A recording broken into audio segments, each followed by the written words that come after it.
one of the most experienced legions vanished.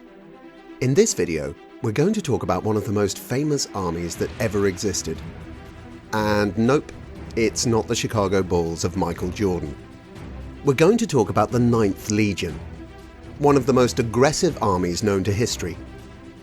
A group of around 5,500 men that battled between 108 AD and around 160 AD.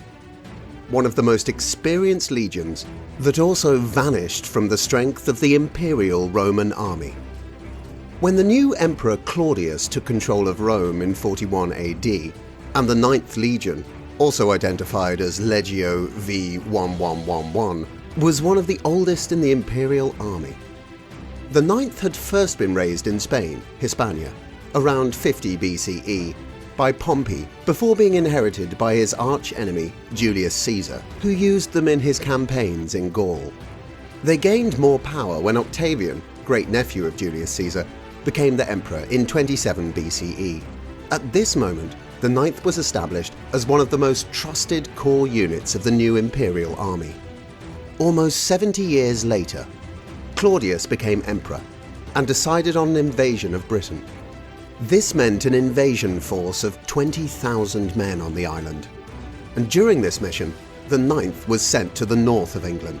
One of the most remarkable feats of our little friends was the successful suppression of the Iceni revolt. Records show that by 77 AD, they were well established in their new base. However, as powerful, disciplined, and successful as they weren't invincible. On multiple occasions they were defeated in battle, and sometimes they simply disappeared while on campaign, with none returning to tell of what happened. Records show that the Legion lost up to 1/3 of its total strength during these battles. Our little friends were last seen in York, 108 AD, and then the 9th Legion simply vanishes from the historical record. An inscription from the reign of Emperor Marcus Aurelius, 161 AD to 1680 AD, has been discovered, which provides a list of all Roman military units at that time. And Legion 9 Hispania is conspicuously missing. The last known recorded activity of the 9th Legion in Britain was the construction of a new and improved stone fortress in York in 108 to 109 AD. One of the first historians to consider the fate of the 9th Legion was British antiquarian John Horsley, who published Britannia Romana, the Roman Antiquities of Britain, in 1732. Horsley noted that there was no record of the 9th leaving. It seemed that this legion had arrived in 43 AD, but hadn't left, something Horsley found very difficult to explain. I know, it sounds like a magic trick, right?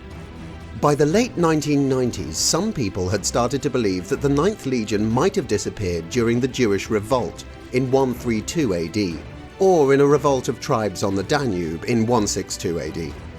In the 1990s, several items were discovered during archaeological excavations at the site of a Roman fortress, present-day Nijmegen in Holland. These items included tile stamps and a military medal, all dating back to 104 to 120 AD, and bearing the inscription LEG HISP 1X. However, in the early 2000s, other historians pointed out that the items recovered from Nijmegen might have another explanation. The dramatic story of the annihilation of our little friends inspired several fictional works, including Rosemary Sutcliffe's popular historical novel. 1.